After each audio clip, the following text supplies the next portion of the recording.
हिंदुस्तान की लोकतंत्र के लिए एक बहुत बड़ा दिन है और देश की सबसे बड़ी अदालत ने आज जो बातें कही हैं वो बहुत बड़ी मील का पत्थर साबित होंगी। उन्होंने कहा जब फैसला आया तो अभिषेक मनु सिंघवी साहब ने कहा कि आपका बहुत धन्यवाद, आपने रिजर्व करने के 3 दिन में ही फैसला सुना दिया। और कोर्ट ने मुस्कुराते हुए कहा it's a matter of somebody's liberty, every day counts, यानी कि कोर्ट इस बात को रिकॉग्नाइज कर रहा है कि आपने बिना ट्रायल के किसी राज्य के उप मुख्यमंत्री को 17 महीने जेल में रख लिया। आपने कहा कि 6 से 8 महीने के अंदर हम ट्रायल कंप्लीट कर देंगे, ईडी ने कहा, और 8 महीने बीतने के बाद आपकी ट्रायल शुरू ही नहीं हुई है। तो आप बिना किसी ट्रायल के, बिना किसी फैसले के कैसे किसी को जो है जेल में रख सकते हैं?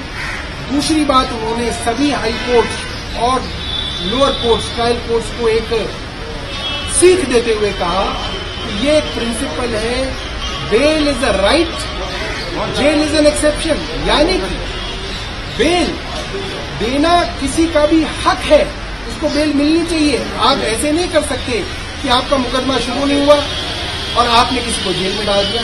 भाई मुकदमा पूरा कीजिए, किसी का गुनाह साबित कीजिए, कन्विक्ट कीजिए, 1 साल नहीं 5 साल की सजा दिलाइए, कोई मना नहीं कर रहा।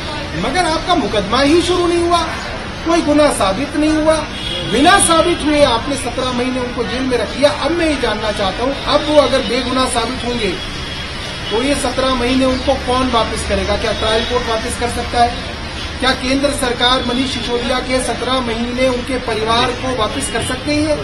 नहीं कर सकती है। इसी बात को सुप्रीम कोर्ट ने अंकित किया और कहा कि ट्रायल कोर्ट्स और हाई कोर्ट बेल देने में जो हिचक रहे हैं ये गलत है।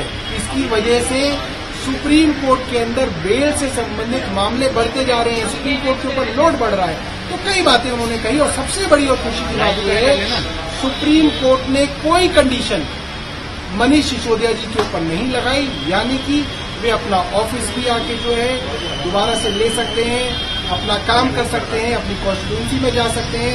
उनको मंडे और थर्सडे थाने में जाके अपनी बस एक हाजिरी लगानी है कि भाई मैं यहाँ दिल्ली में उपलब्ध हूँ। जी, अभी सर कब तक जेल से बाहर आ सकते हैं? आगे की क्या रणनीति रहने वाली है? देखिए, अब तो इससे कोई बहुत बड़ा फर्क नहीं पड़ता कि आज शाम को आ जाए, नहीं तो कल शाम को आ जाए। हमने देखा है जेल प्रशासन अक्सर ये बदमाशी करता है, उनको एक दिन और डिले करने में भी बहुत मजा आता है।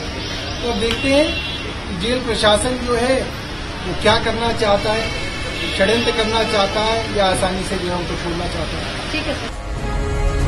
जी भारत।